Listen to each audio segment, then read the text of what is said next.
Hello everyone, स्वागत है आपका मेरे चैनल में। और आज मैं आपके लिए एक यूज़फुल वीडियो लेकर आ चुकी हूँ। वीडियो बहुत ही इंटरेस्टिंग है। तो सबसे पहली ट्रिक है मेरी कमल को लेकर। फ्रेंड, जब दीपावली पर हम कमल लेकर आते हैं तो हमें उसको कली मिलती है और कली को हमें खिलाना होता है। तो आप देख पा रहे हैं वीडियो में हमें कली को कैसे खिलाना है और बहुत ही हल्के हाथों से हमें खिलाना है। तो इस तरह से खिलाने के बाद हमें इस फूल को लोटे में पानी भर करके रख देना है ताकि हमारा जो कमल है वो सूखे नहीं। तो इस तरह से लक्ष्मी माँ बहुत प्रसन्न हो जाती है। लक्ष्मी माँ को प्रसन्न करने के लिए हमें कमल जरूर से लाना चाहिए, क्योंकि कमल लक्ष्मी माँ को बहुत प्रिय होता है, क्योंकि वो इनका निवास स्थान होता है। इसलिए ये हमें ज़रूर से लाना चाहिए और इस तरह से हमें खिलाना चाहिए। तो ये बहुत यूज़फुल ट्रिक है और बहुत ही सुंदर है। आप इसे ज़रूर से ट्राई कीजिएगा। और जब आप दीपावली पर दिए जलाएं तो इस तरह से थाल में रखिएगा, क्योंकि अलग अलग हम हाथ में लेंगे तो हमारा हाथ जल सकता है। और ये मैंने दीपावली पर रंगोली बनाई है और ये बहुत ही खूबसूरत बनी है। तो मेरा मन किया कि मैं आपको भी शेयर करूं, तो इसलिए मैंने इस पर शेयर किया है। और ये हमने गोवर्धन महाराज बनाए हैं। आप देख पा रहे हैं कितने सुंदर बने हैं और ये हमने गोबर से बनाए हैं। तो इन पर बिल्कुल वृंदावन बिहारी लाल वाला रूप आ गया है और ये बहुत ही सुंदर है। बिल्कुल वृंदावन बिहारी लाल जी ही लग रहे हैं। तो फ्रेंड्स, आप भी अपने यहाँ जब गोवर्धन रखें तो इस तरीके से बहुत सुंदर सुंदर भगवान जी की मूर्ति बनाएं और उन पर फूल और कलर से सजाएं तो बहुत ही खूबसूरत बन जाती है और बहुत ही प्यारे लगते हैं। आप देख सकते हैं बिल्कुल वृंदावन बिहारी लाल लग रहे हैं और बहुत ही खूबसूरत है। ऐसा मन करता है देखते ही जाएं। और मेरा मन किया कि मैं आपको भी शेयर करूं और इनके दर्शन कराऊं, तो मैंने इसलिए इन्हें शेयर किया है। और बहुत ही प्यारे लग रहे हैं। और मैंने जब इन्हें सिलाया था तो मेरा मन बहुत ही अंदर से सिलाने का मन नहीं कर रहा था, तो इसलिए ये बहुत ही खूबसूरत है। और आप भी इस तरीके से जब आप अपने घर गोवर्धन महाराज रखेंगे तो सच में ही गोवर्धन महाराज का आगमन हो जाएगा। और मैंने इन्हें बांसुरी भी लगाई थी जो इन्होंने चैन से रात भर बजाई है। और ये मैं एक मंदिर में गई थी और वहाँ मुझे राधा कृष्ण की बहुत ही प्यारी मूर्ति लगी और मैं इसे शूट करके ले आई। तो मेरा किया कि मैं आपको इनके दर्शन कराऊं, तो इसलिए मैं इनके दर्शन आपको करा रही हूँ। अगली ट्रिक आती है ब्रश को लेकर। ये जो कपड़े धोने का ब्रश होता है, तो जो इसके ब्रिसल होते हैं उसके अंदर बाल फंस जाते हैं, तो उन्हें निकालने के लिए हमें लेना है ख़राब टूथब्रश और इस तरीके से हमें बालों को निकालना है।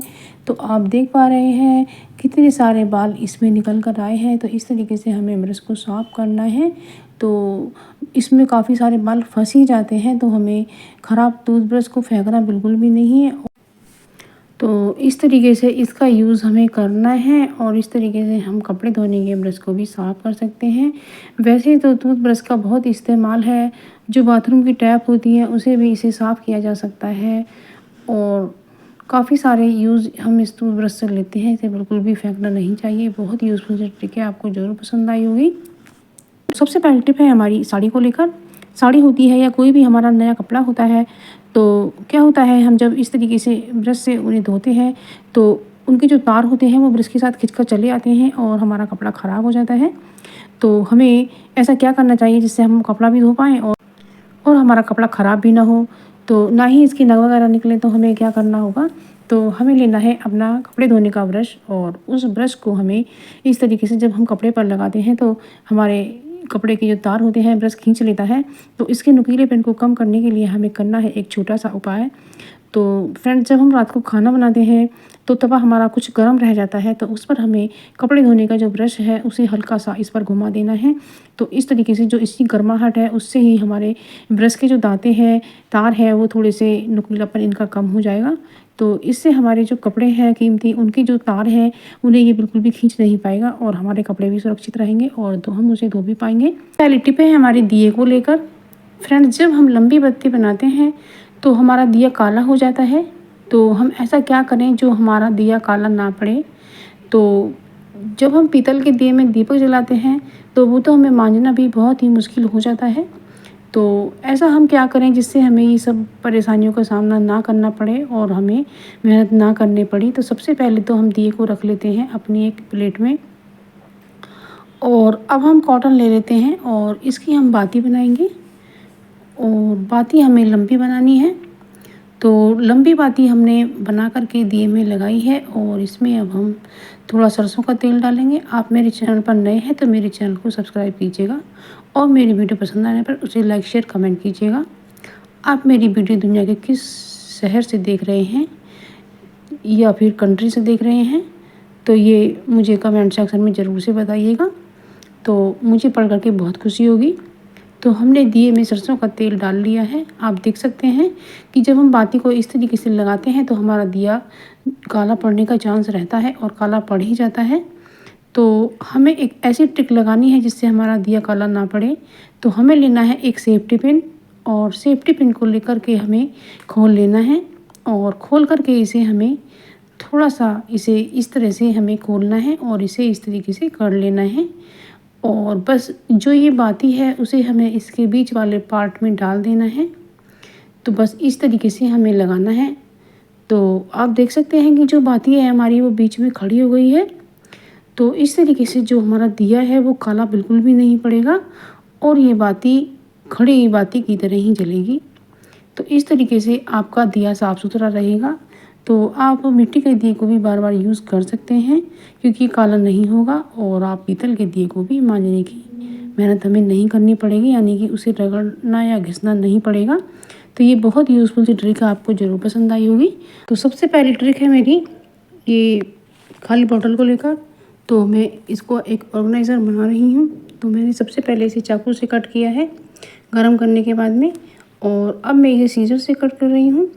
तो बस मैंने ये तैयार कर लिया है और हमें बोतल का ये नीचे वाला पार्ट ही लेना है।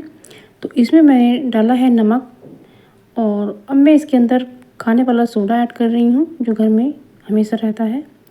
और ये मैं लौंग डाल रही हूँ क्योंकि लौंग और नमक और खाने वाले सोडे का जो मिलकर रिएक्शन पैदा होता है और इसकी बहुत भीनी भीनी खुशबू आती है। तो अब इस पर हम लगा देते हैं टिश्यू पेपर। तो टिश्यू पेपर लगाने के बाद इस पर हम एक रबर बैंड लगा देते हैं। यदि आपके पास रबर बैंड ना हो तो आप धागा भी बांध सकते हैं।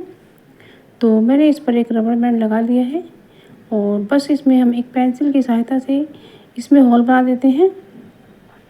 यदि आपके पास सलाई हो तो आप सलाई से भी बना सकते हैं। तो इस तरह से मैंने इसमें कुछ होल बना दिए हैं ताकि इसकी खुशबू बाहर आ सके।